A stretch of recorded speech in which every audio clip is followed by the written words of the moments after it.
ने कहा है कि कांग्रेस से इसका कोई लेना देना नहीं है, साहू जी को खुद एक्सप्लेन करना पड़ेगा कि ये पैसा कहाँ से आया और इतना अमाउंट उनके पास क्यों है। एब्सोल्युटली इतना बड़ी रकम आना और रकम को टैक्स एवेजन करना, कैश में रखना, ये तो आउट एंड आउट ये हुआ कि आप टैक्स एवेजन कर रहे हैं और क्रिमिनल माना जाता है, क्रिमिनलिटी होती है उसमें।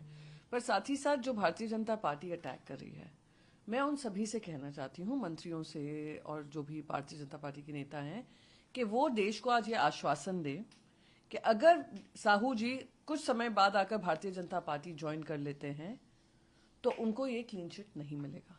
हमने 70,000 करोड़ का घोटाला महाराष्ट्र में देखा है, पर जैसे ही वो भारतीय जनता पार्टी में शामिल हुए सब उसको भूल गए।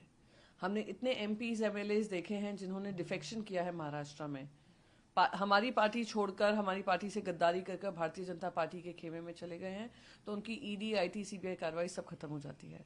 तो देश की जनता को भ्रष्टाचारी कांग्रेस बताने से पहले देश को यह आश्वासन दें कि ये भ्रष्टाचारी भारतीय जनता पार्टी में शामिल होकर गंगा नहीं नहा लेंगे। अभी पर क्लैरिटी नहीं है राजस्थान और एमपी के लिए।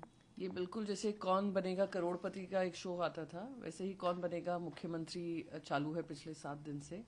और जैसे बिग बॉस होता है, बिग बॉस में सब लोग पूरा देश तमाशा देखता है कि घर में जो रुके हुए हैं वो क्या निर्णय लेते हैं और कौन एविक्ट होता है। उसी तरीके से पूरा बिग बॉस का माहौल बनाया हुआ है। तो यही है कि भारतीय जनता पार्टी बड़ी बड़ी बातें करती है, बड़े बड़े वादे करती है, बड़े बड़े इरादे जनता को दिखाती है, और जब उन पे आती है, जब बहुमत मिला है और 7 दिन हो गए हम निर्णय नहीं ले पा रहे हैं, तो ये वहां की राज्य के लिए, वहां की राज्य की जनता के लिए दुर्भाग्यपूर्ण है। शिवराज ने हाल ही में एक ट्वीट किया जिसके ऊपर मध्य प्रदेश के सीएम पोस्ट को लेकर स्पेकुलेशन और बढ़ गई, जिसमें उन्होंने लिखा था राम राम टू ऑल। भले उन्होंने वो बाद में डिलीट कर दिया tweet. Longest serving chief minister हैं, फिर से इतने एंटी इनकम्बेंसी में भी आपको जिता कर लाए हैं। जीत का श्रेय तो वैसे इनको ही मिलना चाहिए और कंटिन्यूटी इनकी रहनी चाहिए, पर उनके ट्वीट से साबित हो गया है कि भारतीय जनता पार्टी उनको डिमोट करती है जो खुद नरेंद्र मोदी जी के चैलेंजर बन जाएंगे। और भारतीय जनता पार्टी उनका समर्थन नहीं कर रही है क्योंकि वो जानते हैं कि उनकी पॉपुलैरिटी अब मध्य प्रदेश में ही नहीं सीमित रहेगी, मध्य प्रदेश के बाहर भी जाएगी।